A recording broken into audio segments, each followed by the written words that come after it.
enshongezi zatandikira mu office ya RDC Aisara Mbabazi yija kahababa ngo bakamutwara umufumu kumukoraho konka ngo umufumu guyamukozesa ari kumugira ngo namwihaho ibizubo kandi ogo yatugambira ko byabire yangamba hati ngamba njanje beje ubu nabantu be kumugambira na wari yaho harubaje stamina yangira ngo nyine kubyama njura nampare mare kujura nampare antasho mubazi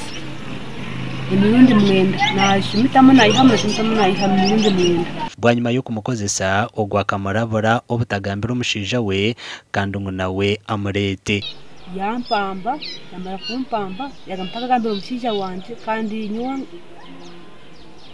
turyache bizo ngubuni nyoye abona muri batini mu bwiye turyache bizo mpara magaraganje gatariki bwanyuma ye byona umufumo wo akagambira Mbabazi na niba ngo nayenda kubagarura sente zabo ezitahana zibarabo mu ngaro eziri kwingana miliyoni 2 bitungu babanze barete emitwaro nshanju ezo kubinga bisirana ha sente ezo bitubyagira ngo wakasenta ako ngo sindika kasente kacanye enambo didiritingemu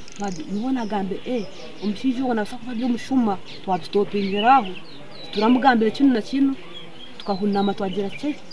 twabanye twagamka katumanye tuyiye kuturakora kuturatandike kumunyegerera nganje kusera mutoro nsanga gitabuze sente miliyoni 2 zakwenda kutokusura mubanja gona gatubanjibwa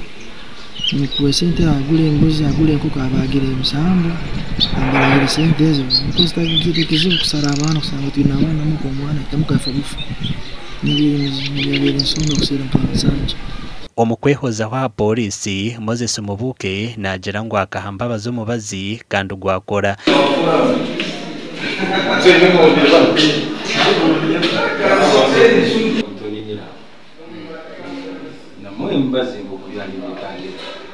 akabina n'abantu n'abanje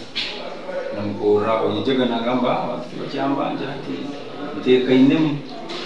Mbabazi nagira ngo sente ezi yabira twarayo akaba nazeguza abantu ukimara kubwo ubiteraho ati ndogura mu bigenta jumba nakikumota kine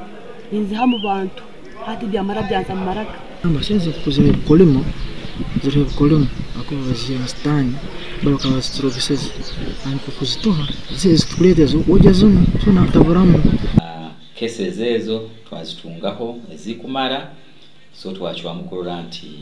tukusera abantu bana abandi tebaina na license so niho nkurabulira nti abantu esente bazikora bukora ekirarikirize Sara Mbabazi no kugira ngo kuyiha umufumo gwa mukozesa takacebezaga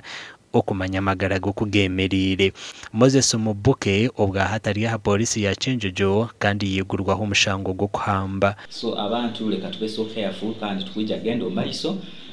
nitukwata abafere abakwerinda komirime yake ya Uganda n'edagala lyayo kandi bakolera mu bintu bitayikira njanje bamunda n'amarangu nebisana biniho njende ninyera nanye nshyangambe nanye nakikora amakuru agagasha kwa Daniel Bingana.